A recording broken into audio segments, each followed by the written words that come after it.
this is Dr. Anusha, consultant at Dr. Vijay's Cosmetology and Hair Transplantation Center. ఈ రోజు మనం dandruff కోసం మాట్లాడుకుందాం. సో డాండ్రఫ్ అనేది it is one of the most important cause for hair fall. ఎందుకు చాలా మంది నేను డాండ్రఫ్ కోసం ట్రీట్మెంట్ తీసుకున్నాను, ఒక 2 to 3 months తగ్గింది, డాక్టర్ మళ్ళీ వచ్చింది, నాకు మళ్ళీ డాండ్రఫ్ వస్తుంది, మళ్ళీ చాలా ఎక్కువగా వస్తుంది, హెయిర్ ఫాల్ అవుతుంది అని ఇలాంటి కంప్లైంట్స్ మనం చాలా వింటూనే ఉంటాం. సో ఏంటి అసలు ఈ డాండ్రఫ్ అనేది ఎందుకు వస్తుంది? జనరల్గా ఈ డాండ్రఫ్ అనేది ఏంటంటే మెలసీజియా ఫర్ఫర్ అని ఒక స్పోర్స్ ఉంటాయి. This is nothing but fungi. ఇది ఏంటంటే ఈ స్పోర్స్ అనేవి ఎన్విరాన్మెంట్లో ఫుల్గా ఉంటాయి. ఎప్పుడైతే మన హెయిర్ ఫుల్గా ఆయిలీగా ఉన్నా లేదు అంటే కొంచెం డర్ట్తో ఉన్నా సరే ఈ స్పోర్స్ జర్మినేట్ అవ్వడానికి ట్రై చేస్తాయి. లేదంటే వెట్ కండిషన్స్ అంటే ఎక్కువ స్వెట్ పట్టి ఉన్నా సరే ఈ స్పోర్స్ అనేవి జర్మినేట్ అయ్యి అది మనకి పైకి ఫ్లేక్స్ లా కనిపించి దాన్నే మనం డాండ్రఫ్ అని అంటాం.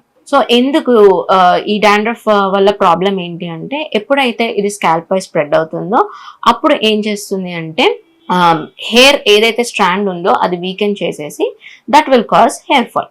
సో ఏం చేయాలి? డాండ్రఫ్ ఉన్నప్పుడు ఏం చేయాలి? సో ఎప్పుడైనా ఫస్ట్ డాండ్రఫ్ ఉంది, ఎక్సెస్ హెయిర్ ఫాల్ అవుతుంది, ఈ డాండ్రఫ్ వల్ల డాండ్రఫ్ అనేది మనకి షోల్డర్స్ మీద పడుతుంది, బ్యాక్ మీద పడుతుంది, ఆ డాండ్రఫ్ అనేది తుల్లి అన్నప్పుడు ఏం చేయాలంటే ఇమీడియట్ గా మనం దానికి రిలేటెడ్ ట్రీట్మెంట్ అనేది స్టార్ట్ చేయాలి. సో మోస్ట్లీ కీటోకొనజాల్ అనేది యాంటీ ఫంగల్ అండి. ఈ యాంటీ ఫంగల్ బేస్డ్ షాంపూ అనేది యూజ్ చేయాలి. యూజ్ చేసినప్పుడు మంచిగా స్కాల్ప్ కి అప్లై చేసేసి హెడ్ బాత్ చేస్తున్నప్పుడు 5 minutes అలా ఉంచి హెయిర్ వాష్ అనేది చేసేసుకోవాలి. దీనివల్ల ఏమవుతుందంటే మనకి డాండ్రఫ్ అనేది కంట్రోల్ అవుతుంది. నెక్స్ట్ అదొక్కటే కాకుండా మనం యూజ్ చేసే బెడ్డింగ్స్ కానీ లినెన్ కానీ డే టు డే అనేవి మనం చేంజ్ చేస్తూ ఉండాలి. ఎక్కువ సన్లైట్లో అనేది డ్యాంప్ ప్లేసెస్లో కాకుండా సన్లైట్లో అనేది డ్రై చేయాలి. సో దట్ ఈ స్పోర్స్ ఏవైతే ఉన్నాయో అవి టోటల్గా మనం ఎలిమినేట్ చేయొచ్చు. మనం ఇవి ఫాలో అవ్వకపోతే ఏమవుతుందంటే మనకి డాండ్రఫ్ కంట్రోల్ అయినా సరే మనం ఇంతకుముందు యూజ్ చేసిన కోమ్స్లో కానీ ఆ స్పోర్స్ అనేవి ఉండిపోవచ్చు. సో అగైన్ మనం అదే కోమ్స్ అనేవి యూజ్ చేసినప్పుడు again same chances of again dandruff, మరి ఆ స్పోర్స్ అనేవి డిపాజిట్ అవుతాయి హెయిర్లో, మళ్ళీ డాండ్రఫ్ అనేది స్టార్ట్ అవుతుంది. సో ట్రీట్మెంట్తో పాటు ఇవి కూడా ఫాలో అవ్వాలి. నెక్స్ట్ ఏంటంటే నెక్స్ట్ మోస్ట్ కామన్ మిస్టేక్ ఏం చేస్తారు అని అంటే ఫ్లేక్స్ లా కనిపిస్తుంది, కొంచెం పెచ్చులుగా కనిపిస్తుంది అని అనగానే డ్రైనెస్ వల్ల వచ్చేస్తుందేమో అని చెప్పి ఎక్సెసివ్ ఆయిలింగ్ అనేది చేస్తూ ఉంటారు.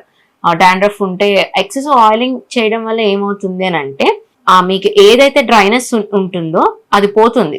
అది కనిపించకుండా పోవడం వల్ల మీకు ఆ డాండ్రఫ్ అనేది ఆ టైంకి కనిపించదు.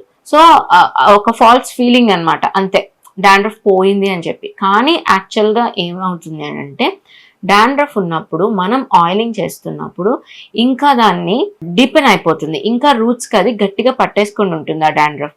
సో ఇంకా మనం ప్రాబ్లమ్ని అగ్రవేట్ చేస్తున్నాం తప్ప దాన్ని తగ్గించడం ఉండదు. సో ఎప్పుడైనా డాండ్రఫ్ ఉన్నప్పుడు ఆయిలింగ్ అనేది అవాయిడ్ చేసుకుంటే better to control hair fall. Next severe hair fall ఉంది అంటే బాగా ఇంకా ఫ్లేక్స్గా వస్తుంది, బాగా పెచ్చులుగా ఎక్కువ వస్తుంది అన్నప్పుడు కొన్ని సీరమ్స్ ఉంటాయి, ఈ కీటోకొనజాల్ కంటైనింగ్ సొల్యూషన్స్ ఉంటాయి. ఇది నైట్ స్కాల్ప్కి మంచిగా అప్లై చేసేసుకొని మసాజ్ చేసేసి ఓవర్ నైట్ అంతా వదిలేసి నెక్స్ట్ డే మార్నింగ్ కీటోకొనజాల్ షాంపూతో హెయిర్ వాష్ చేసేసుకుంటే ఇలా మీరు వీక్లీ థ్రైస్ అలా పాటిస్తూ ఉంటే డాండ్రఫ్ అనేది కంట్రోల్ అవుతుంది. థర్డ్ వచ్చేసి డాండ్రఫ్ చాలా ఎక్కువగా ఉంది అంటే ఎలా తెలుస్తుంది అని సివియారిటీ అంటే కొంతమందికి డాండ్రఫ్ ఎంత ఎక్కువగా ఉంటుందంటే అది షోల్డర్స్ మీద పడుతుంది, అప్పర్ బ్యాక్ మీద పడుతుంది, నెక్స్ట్ ఈ ఐ లాషెస్ మీద కూడా డిపాజిట్ అవుతుంది. సో దీనివల్ల ఏమవుతుంది అంటే ఇక్కడ డాండ్రఫ్ డిపాజిట్ అయినప్పుడు ఐ లాషెస్ కూడా లాస్ అవుతాయి, నెక్స్ట్ షోల్డర్స్ మీద, బ్యాక్ మీద, ఫేస్ మీద కూడా ఈ డాండ్రఫ్ అనేది డిపాజిట్ అవడం వల్ల యాక్నే వస్తాయి, పింపుల్స్ వస్తాయి. చాలా మంది చూస్తూ ఉంటాం అప్పర్ బ్యాక్ మీద పింపుల్స్ వచ్చి అవి మళ్ళీ స్కార్స్ అనేవి ఫామ్ అవుతాయి. సో దిస్ అన్ ఇండికేషన్ అనమాట, చాలా సివియర్గా ఉంది. సో వెంటనే మీరు మీ దగ్గర ఉన్న డెర్మటాలజిస్ట్ని కన్సల్ట్ అవ్వాలి అండ్ దానికి ట్రీట్మెంట్ అనేది తీసుకోవాలి. సో సివియర్గా డాండ్రఫ్ ఉంటే ఏం ట్రీట్మెంట్స్ ఇవ్వచ్చు అంటే ఫస్ట్ అక్కడ మేము ఒక ట్రైకో స్కాన్ చేసి చూస్తాం ఆ సివియారిటీ ఎలా ఉంది అన్నది చూసి అక్కడున్న డాండ్రఫ్ని తీసి KOH మౌంట్లో వేసి దాన్ని మైక్రోస్కోప్ కింద చూసి అసలు ఎంత ఏ టైప్ ఆఫ్ ఫంగై ఉన్నదో దాని ప్రకారం మేము ట్రీట్మెంట్ అనేది స్టార్ట్ చేస్తాం. మోస్ట్లీ ఓరల్ మెడికేషన్స్ అనేవి ఇచ్చి దాని తర్వాత టాపికల్ మెడికేషన్స్ కూడా వాడాల్సి వస్తుంది. సో ఓరల్గా మనం మోస్ట్ కామన్ ఏంటంటే ఫ్లూకొనజోల్ టాబ్లెట్స్, ఇది వాడిన తర్వాత అలాగే సేమ్ ఇందాక మనం చెప్పినట్టు కీటోకొనజోల్ షాంపూ లేదంటే ఇంకా హయ్యర్ కాన్సన్ట్రేషన్ ఉన్న షాంపూ అనేది ప్రిస్క్రైబ్ చేస్తాం డాండ్రఫ్ కంట్రోల్ అవ్వడానికి. నెక్స్ట్ ఏంటంటే ఇవేమీ కాకుండా జస్ట్ స్కాల్ప్ అనేది డ్రైగా ఉంటుంది, దాన్ని ఇచ్చింగ్ ఉండదు, ఏమీ ఉండదు, బట్ జస్ట్ దాన్ని స్క్రేప్ చేస్తుంటే లైట్గా పొడిలా వస్తుంది అని కంప్లైంట్ చేస్తారు. దట్ ఈస్ నథింగ్ బట్ అది డాండ్రఫ్ కాదండి. అలా డ్రైగా ఉంటుంది, మీకు ఇచ్చింగ్ లేదు, everything is fine, hair fall అనేది ఏమీ లేదు అని అంటే that indicates your hydration levels.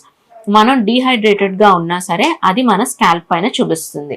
మన బాడీ డీహైడ్రేటెడ్గా ఉన్నా సరే స్కాల్ప్ అంతా డ్రై అయిపోతుంది. సో రిమెంబర్, ఎప్పుడైనా మన బాడీ ఫుల్ హైడ్రేషన్లో ఉంచుకోవాలి, అడిక్వేట్ అమౌంట్ ఆఫ్ వాటర్ తీసుకోవాలి, కొబ్బరి నీళ్ళు అవి తాగుతూ ఉండాలి, అండ్ వాటర్ రిచ్ ఫుడ్స్ అనేవి కూడా డైలీ మన ఫుడ్లో ఇంక్లూడ్ చేసుకుంటూ ఉండాలి. Thank you for watching and do share this information.